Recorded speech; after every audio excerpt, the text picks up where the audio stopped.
पहले तो आप सभी को अक्षय तृतीया की बहुत बहुत शुभकामनाएं। माँ लक्ष्मी आपके ऊपर कृपा बनाए रखें। तो आज हम जानेंगे अक्षय तृतीया का महत्व। हमारे हिंदू धर्म में इसका महत्व क्या है।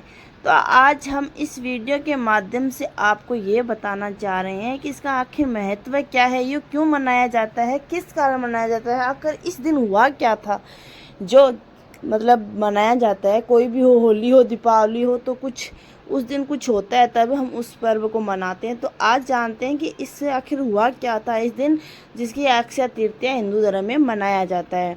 तो चलिए सुनते हैं और एक कमेंट ज़रूर कर देना कि आपको कैसी लगी है ये हमारा जानकारी। तो चलिए सुनते हैं।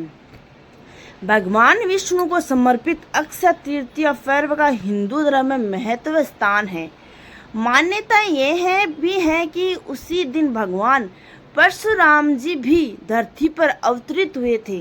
यही वजह है कि इस दिन को परशुराम के जन्मदिन के रूप में भी मनाते हैं। इसके अलावा अन्य कथाएं भी मिलती है जिससे अक्षय तृतीया के महत्व का पता चलता है। तो आइए जानते हैं। तो आपको ये तो पता चल गया कि इस अक्षय तृतीया के दिन परशुराम जी का जन्म हुआ था। तो ये आपको पता नहीं है तो आप इस वीडियो के माध्यम से जान गए होंगे। कथा के अनुसार इसी दिन भागीरथ के प्रयासों से देवी गंगा धरती पर अवतरित हुई थी। इसके अलावा इस दिन देवी अन्नपूर्णा का भी जन्मदिन मनाया जाता है। तो अन्नपूर्णा जो हमारा पेट भरता है, हम अन्नपूर्णा को मानते हैं। अन्नपूर्णा हमारी माँ है। अन्नपूर्णा से हम सब कुछ खाते हैं, पीते हैं, धन दौलत अन्नपूर्णा माँ हमें ऐसे ही बनाते रहे। मान्यता यह है कि इस दिन जो भी शुभ कार्य किया जाता है उसमें वृद्धि होती है। किसी नए कार्य को शुरुआत करने से उसमें सफलता और अपार सुख संपदा भी प्राप्ति होती है। इसके अलावा इस दिन परिणय सूत्र में बंधे दंपतियों का दाम्पत्य जीवन अत्यंत प्रेम भरा होता है। आज के दिन हम अगर पंडित को भी नहीं पूछे फिर भी हम एक शुभ काम कर सकते हैं। इसमें पंडित को पूछने की ज़रूरत नहीं है क्योंकि अक्षय तृतीया सबसे बड़ा शुभ दिन होता है। अक्षय तृतीया के दिन माँ लक्ष्मी और विष्णु जी की पूजा पौराणिक कथा पढ़नी चाहिए। ये कथा इस प्रकार की है। एक धर्मदास नाम के व्यक्ति ने अक्षय तृतीया का व्रत किया। इसके बाद ब्राह्मण को दान में पंखा, जौ, नमक, गेहूँ, गुड़, सोना, घी और दही दिया। यह सब देखकर उसकी पत्नी ने बिल्कुल अच्छा नहीं लगा। उसने अपने पति को रोकने का बहुत प्रयास किया लेकिन वह नहीं माने। हर साल वह पूरी श्रद्धा और आस्था से अक्षय तृतीया का व्रत करते थे। तो अक्षय तृतीया का व्रत भी हम सबको करना चाहिए। धर्मदास अपने नाम के ही तरह थे, धर्मी थे। उनका जैसा नाम था धर्मदास वैसे ही वो धर्मी थे। बुढ़ापे और बीमारी की स्थिति में वह अक्षय तृतीया के दिन पूजा पाठ और दान पुण्य का कार्य करते रहे। इसी के पुण्य प्रताप से उन्होंने अगले जन्म में राजा कुशावती के रूप में जन्म लिया। अक्षय तृतीया व्रत के प्रभाव से राजा के राज्य में किसी भी तरह की कमी नहीं थी।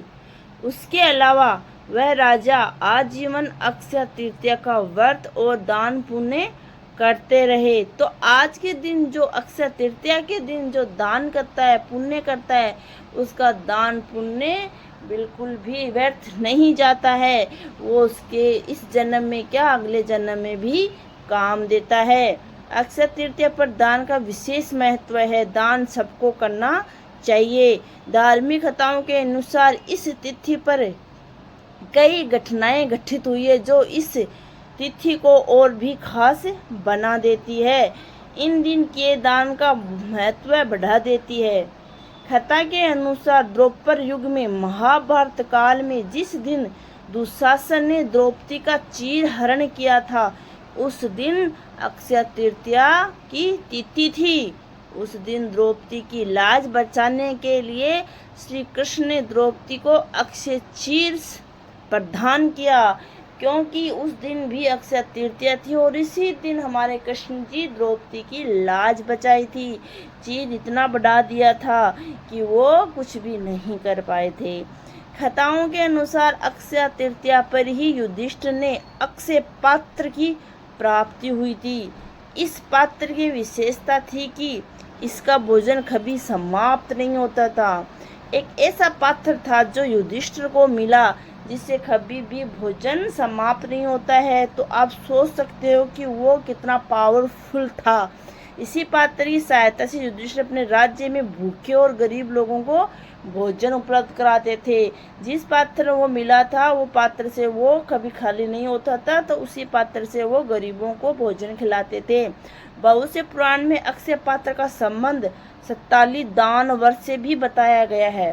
कहते हैं कि जिस दिन सुदामा अपने मित्र भगवान कृष्ण से मिलने गए थे उस दिन तृतीया तिथि थी। सुदामा के पास कृष्ण को भेंट करने के लिए चावल के मात्र कुछ मुट्ठी भर दाने थे, जिन्हें उन्होंने श्री कृष्ण के चरणों में अर्पित कर दिए। क्योंकि सुदामा बहुत ही गरीब था, उसके पास कुछ भी नहीं था, बस एक चावल की मुट्ठी थी, वो भी भगवान के चरणों में अर्पित कर दी थी। उसके इस भाव के कारण कन्हैया ने उनकी झोपड़ी को महल में बदल दिया। देखो हमारे कृष्ण का कितना बड़ा दिल है, वो एक मुट्ठी चावल खाकर भी सबको तार देते हैं। तो भगवान को बस भाव और प्रेम की इच्छा होती है, भगवान को कोई बड़ी बड़ी चीज़ों का शौक नहीं है। उनकी झोपड़ी महल में बदल दिया। मान्यता के अनुसार उस दिन किए दान का कई गुना फल मिलता। हालांकि देश के अनेक हिस्सों में इस तिथि का अलग अलग महत्व है। जैसे उड़ीसा और पंजाब में इस तिथि को किसानों की समृद्धि से जोड़कर देखा जाता है, तो बंगाल में इस दिन गणपति और लक्ष्मी जी की पूजा का विधान है। तो हर अलग अलग जगह पर अलग अलग तरीके से इसको मनाया जाता है। जैसे राजस्थान में और उड़ीसा में, पंजाब में, वहाँ पर अपने खेतों में जो बीज बोते हैं इस दिन अगर वो बोकर और वो अपने हाथों में या फिर गले में एक गांठ बनाकर बांध लेते हैं, तो माँ लक्ष्मी कृपा से उनके घर में कभी भी संपदा कम नहीं होती है, माँ लक्ष्मी की कृपा बनी रहती है। तो आप इस कहानी और इस वीडियो के तहत कुछ सीखा होगा तो मुझे कमेंट में ज़रूर बताना, और कमेंट में ज़रूर लिखना को आपको ये कैसा लगा। कमेंट में ये भी लिखना कि आपको अक्षय तृतीया आप लोग कैसे मनाते हो और क्या क्या करते हो। तो इस कमेंट के जरिए, इस वीडियो के ज़रिए मैंने आपको बहुत सारी जानकारियाँ दी है। तो फिर एक नई वीडियो के साथ मिलते हैं, तब तक बाय।